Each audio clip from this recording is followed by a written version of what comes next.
Hello, good evening, and welcome to another reading from the Scargatherer series, Chapter 10 of the Falconer's Quarry. This is the moment where I need some sort of no, that's not right. No, that's not right at all. Some sort of, dramatic timpani or something, and some sort of swoopy chromatic strings to give some sort of, like the news at 10. You know what I'm getting at? But instead of which, what I actually came out with was actually mana mana ba ba ba da da mana mana ba ba ba ba mana. Yeah, all right, okay. So clearly, there's more of the Muppet about me than the news at 10. Oh dear, dearie me. Never mind. Yes. Hello. It's Monday again. Gosh, the weeks do go round. Week 7 of homeschooling, 7 of goodness knows how many. I'm trying not to think about the kids not going back before the end of the summer, before the summer holidays. As much for their sakes, more for their sakes actually than mine. I mean, I can't really work. I do this at 5 o'clock in the evening. And I've finally had to sort of do what many writers do, who have to have another job in order to actually earn enough money to live, which I've been lucky enough not to have to do. But I have now resorted to setting the alarm for 6:30 in the morning and doing an hour's work before 6:30 and 7:30. Well, it's an hour's work between 6:30 and 8, on account of the fact that the first 15 to 20 minutes at least I am really bleary.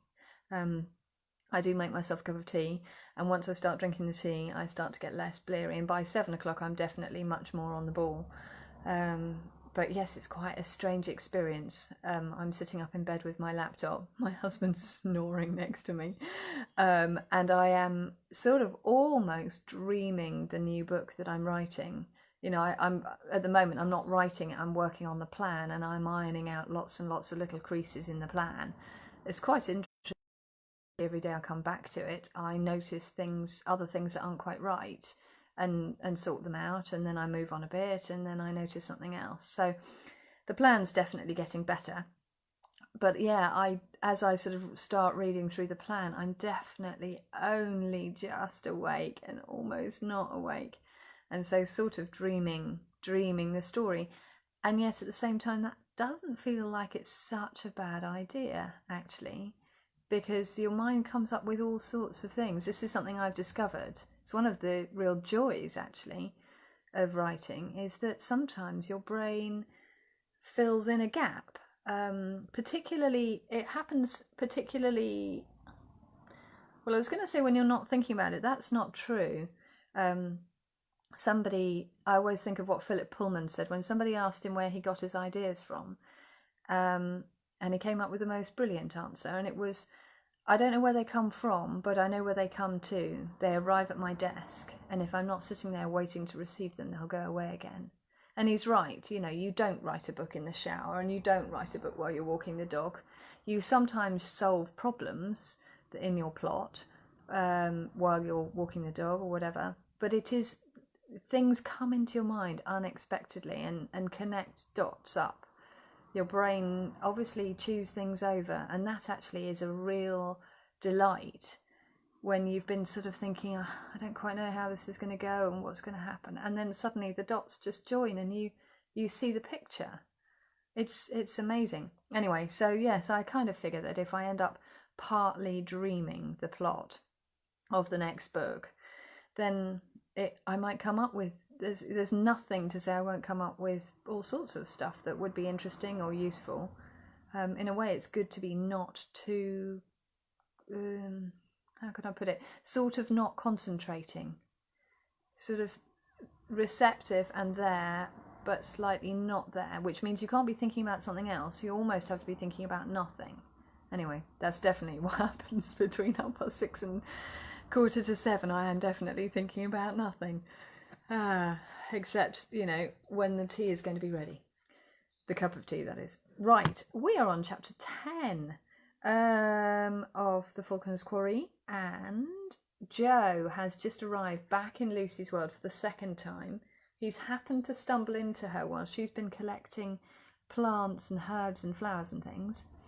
And she has suggested that he say he was attacked in the woods before he walks down to the castle, because of course he's got no horse this time. Why has he got no horse? Well, of course the reason he's got no horse is because this time he wasn't out horse riding when he got transported into her world. So there is no horse. But of course at the castle, if he's a page delivering a message, he has to account for that, because that's very odd that he should come from somewhere so far away. Because Nunney, which is a castle, I don't think it exists anymore. I think it's over towards Basingstoke, and Old Wardour Castle is the Tisbury side of Salisbury. So even from Salisbury where I live, it's a good half-hour drive out the other way, which obviously on horseback is a lot longer, and on foot is incredibly far, actually. So he wouldn't walk that distance, not a chance. So he has no horse. Why does he have no horse? He's going to have to account for that. All right. So he's walked down to the gatehouse. He's been let in. He's walking up towards the castle to go and see the steward, Morley. And he has seen Tobias talking to the boy who did attack him, trying to get the St. Christopher in the woods. And the boy has rushed off, and Tobias, Joe is afraid that Tobias is going to catch him up before Lucy does. Chapter 10. Young man? Joe turned, alarmed. You were waiting to speak to me? The steward motioned to Joe. You're in rather a sorry state. Wait a moment, don't I recognise you? You're Sir William Paulet's page. Joe bowed. You need to get yourself cleaned up. Morley summoned a boy who'd been standing beside the entrance. It wasn't the same one who'd taken Joe's horse last time, but of course Joe thought there were probably lots of boys working here. From the number of people he'd seen sitting down in the great hall, there must be well over 50 servants on the estate. Bring Master Hopkins a bowl of warm water and a face cloth, the steward commanded. All of a sudden he bowed very low and took off his hat. Joe watched him bemused. Lady Ellen, Morley said. Joe looked round. Lucy's mother was coming along the passageway towards them, followed by Lady Jane. My lady, Morley greeted Lucy's aunt, bowing again. Joe followed the steward's example, bowing and removing his hat. Is this Master Hopkins? Lady Jane asked Morley. To Joe, she said, I remember you from before. What's happened to you? I was attacked by vagrants in the woods not far from here, he said, putting his hat back on.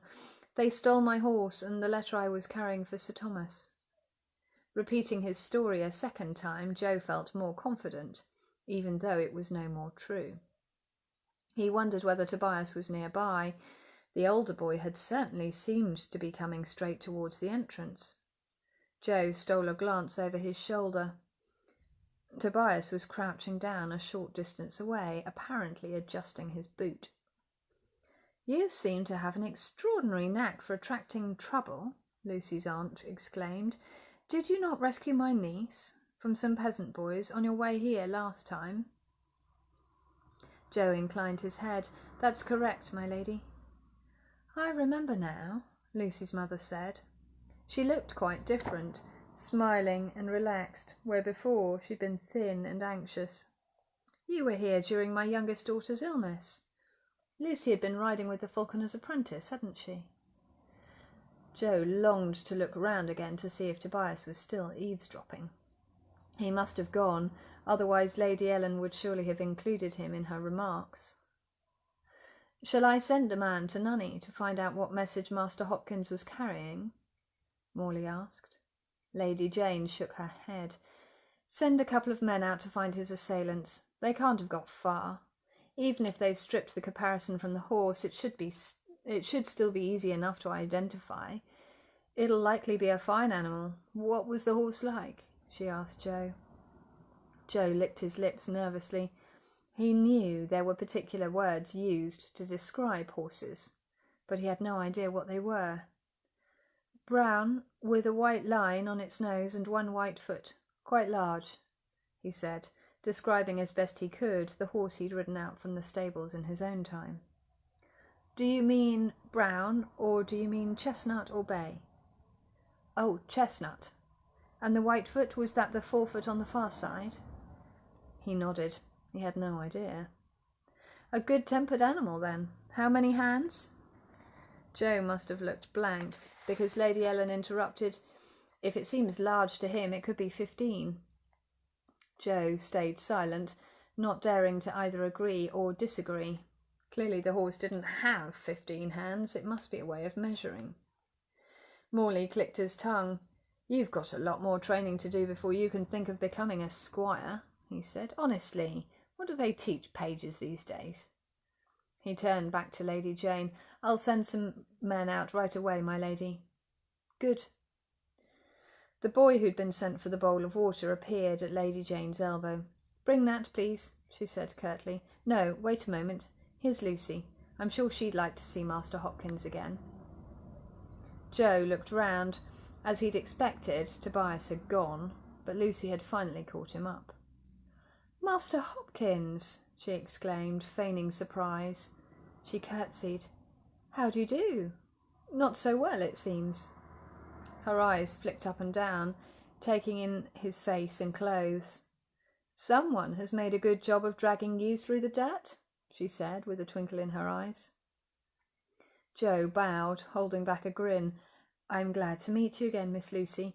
I hope you're well and haven't been troubled by rough peasants as I have been. He flushed, wondering if she would think he was putting on airs, speaking like this. He was having to behave politely in front of adults that brought it out in him. But Lucy just smiled. Come along now, both of you, her mother said. Once Master Hopkins has made himself presentable, you can entertain him until dinner, Lucy. Joe and Lucy followed the two women back along the passage to the courtyard. The servant trailed along behind them with the bowl, trying not to spill the water. The courtyard was just as busy as it had been last time. Joe looked up at the high walls all the way round. If only Dad could see this, he thought again. Lady Jane led the way across the courtyard and up the stairs to a large room on the first floor. By comparison to the others, it was lavishly decorated, with tapestries on every wall, sumptuous drapes around the bed, and 3 tall candelabras, each holding a dozen candles. The servant set the bowl down on a table and retreated. You might find this useful. Lucy's aunt picked up a jewelled mirror from a shelf and handed it to Joe. He looked at his reflection. He had made a good job of looking beaten up, he thought with satisfaction.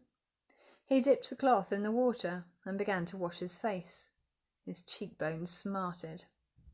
Much better, Lady Jane pronounced when he'd finished. Elizabeth here will help you with your clothes. She nodded to her lady's maid, who'd been sitting on a floor cushion sewing. Go with her, and we'll see you and Lucy at dinner. Perhaps there will be some news of your horse by then. You must, either way, you should stay as long as you need. You mustn't ride back until you're fully recovered. Thank you, my lady. Joe bowed. Lucy curtsied, and they followed the maid out of a door at the other end of the room. Elizabeth led the way through a smaller chamber with a great oak desk and into a little triangular room beyond, just like the room where the other maid had been cleaning the cloaks.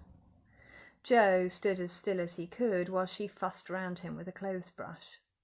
He was impatient to be able to talk to Lucy again. It was so irritating being surrounded by people all the time. How could you ever have a private conversation?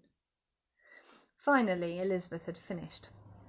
I didn't think it would be possible to take that long, Joe muttered to Lucy as they ran down the spiral staircase and out through a small door that opened onto the garden behind the castle. She was certainly very thorough, Lucy laughed. Now, she paused, my brothers and sister are home for the festivities, and of course Anne's herself again now. I'd like you to meet them all. In fact, there are Anne and Cecily over there. She pointed to 2 figures walking along the far side of the lake. Joe looked. Both girls were carrying baskets like the one Lucy had had when he'd met her this morning. He wondered idly what she'd done with her so-called magic herbs. "Let's go and say hello," she suggested. As they set off across the grass towards the wall around the compound, Joe asked, "Which festivities have they come home for? It's not still Easter, is it?" "No," Lucy frowned. "That was over 2 months ago. It's Midsummer's Eve." "Oh yeah, of course. You did say that earlier." Joe realised he was getting muddled by the time jump. "So, is Midsummer a big event?" "It's the feast of St. John the Baptist," she said, as though this was obvious. "Right. When?" "Tomorrow. It's St. John's Eve today." "So today is St. John's Eve and Midsummer's Eve." "That's right." She rolled her eyes in mock despair at his ignorance. "So yes, there are all sorts of things happening. Everyone's riding out to hunt with the falcons this afternoon. They'll invite you to join us, I'm sure. It's good training for a page. So you'll meet Matthew and Peter then, and my father and uncle too." "That's great," Joe said, with more enthusiasm than he felt. He didn't like the idea of killing some poor animal for sport. "What are they hunting?" "The quarry for peregrines is game birds, pheasants, partridges, ducks perhaps. My mother and my aunt have merlins, though. They hunt smaller birds." Joe nodded. At least they would probably be eating most of it afterwards, he thought. "Anything we catch will be part of the feast tomorrow," she said, as though he'd spoken aloud. "I can't wait. There's going to be dancing and entertainers, and there's usually a pageant. If the weather stays fine, everything will be outside. They hang candles from the castle walls and in the trees." Her eyes shone. "And, of course, there will be big bonfires to keep the evil spirits away. It goes on all night." She opened a door in the wall and led the way across the grass on the other side to the edge of the lake. "It's good timing, really," she said, bending down to dabble her fingertips in the water. "It'll cheer people up." Joe looked at the tiny puffs of white cloud reflected on the surface of the lake. His clothes felt tight and hot. It would be so nice to swim. "Why do people need cheering up?" he asked. Lucy looked up, surprised. Then she said, "Of course, you don't know, do you? I keep forgetting that. The whole country is talking about war. France has been threatening to invade since January, and it looks like they're actually going to." She stood up. "Everyone was hoping it was just idle talk, but people are saying the King of France has moved his ships into the Solent, just off the Isle of Wight. We could be overrun any day." Joe shook his head. "That won't happen," he said, trying to remember what year it was. He wished he'd paid more attention, but he was certain he would have remembered if England had been taken over by the French. "I know it doesn't happen," he said firmly. Lucy brightened. "Really? Are you quite sure?" It was clear from her tone that she wanted to believe him. "Only Matthew is going off soon to fight." It was Joe's turn to be surprised. "I didn't realise he was in the army." "The army?" "You know, the group of people whose job it is to go and fight wherever the government sends them." "Government? Oh, you mean the king and his advisers?" She scuffed her toe in the grass at the edge of the lake. "We don't have people whose job it is to fight. It can be anyone. The king asks his earls and barons for men when he needs them. A few will go from here, and the Earl of Hertford has been asked to send 40. That's why Matthew is going." "But how does that work, if they're not trained soldiers?" "All boys learn to shoot," she said. "What, guns?" "No, bows and arrows, of course. They have to, by law. And boys from families like ours ride and joust and hunt. Matthew knows how to fence, too. In fact, he's been chosen specially." She spoke proudly. "He's going to be on the King's former flagship, the Mary Rose. She's just been refitted with the best weapons anywhere." "No!" Joe was aghast. "You don't mean it. There must be some mistake. The Mary Rose sank on her maiden voyage." "What? You're talking nonsense. She's fought in 2 wars already against the French." "Really?" Joe struggled to make sense of it. Perhaps he was wrong. Perhaps it hadn't been her first voyage. But he was absolutely sure that she'd sunk. He'd seen a programme about it not that long ago, and Dad had said he remembered the ship being lifted off the seabed when he was at school. "You'll have to stop Matthew from going," Joe said urgently. "The Mary Rose will sink. It's one of the most famous things that happens in Tudor times. She won't even get out of the harbour." He saw uncertainty in Lucy's eyes. "You have to believe me," he cried. "If Matthew is on the Mary Rose, he'll be drowned. There were hundreds of men on it, and only a handful survived." "You're wrong." She crossed her arms. "You must be. It's the King's best ship, and anyway, wooden ships don't sink. Wood floats." "I can't remember why it did," Joe said desperately. "It was something to do with the wind or the weight of all the new cannons, but you have to believe me." Lucy's face shuttered down. He knew this expression. She wasn't going to listen to him any more. "Please." "What do you expect me to do?" she asked crossly. "Matthew can't tell his master that he won't go. And if I tell other people what you say is going to happen, they'll think I'm a witch." "I don't know." Joe felt miserable. "Please promise me you'll tell him, even if he keeps it a secret. Maybe he could pretend to be ill on the day of the battle. You don't want him to die, do you?" "Of course not." She set off away from him along the edge of the lake, her shoulders hunched. Joe caught her up. "I know it's not easy," he said more gently, "but it's really important." She muttered something under her breath. After a moment she said, "The trouble is, Joe, I don't know what to believe. You said I should beware of Tobias, but I haven't seen anything to suggest he's dangerous. And then this morning it turns out it's Robert we have to be careful of." Joe didn't answer. He couldn't say with absolute certainty that Tobias did pose a threat to Lucy, even though he suspected it. And it was true that it had been Robert who wanted the St. Christopher. But the Mary Rose was different. This was quite definitely life or death. It should be a good thing, he thought bitterly, knowing what was going to happen in the future, so you could stop someone making a fatal mistake.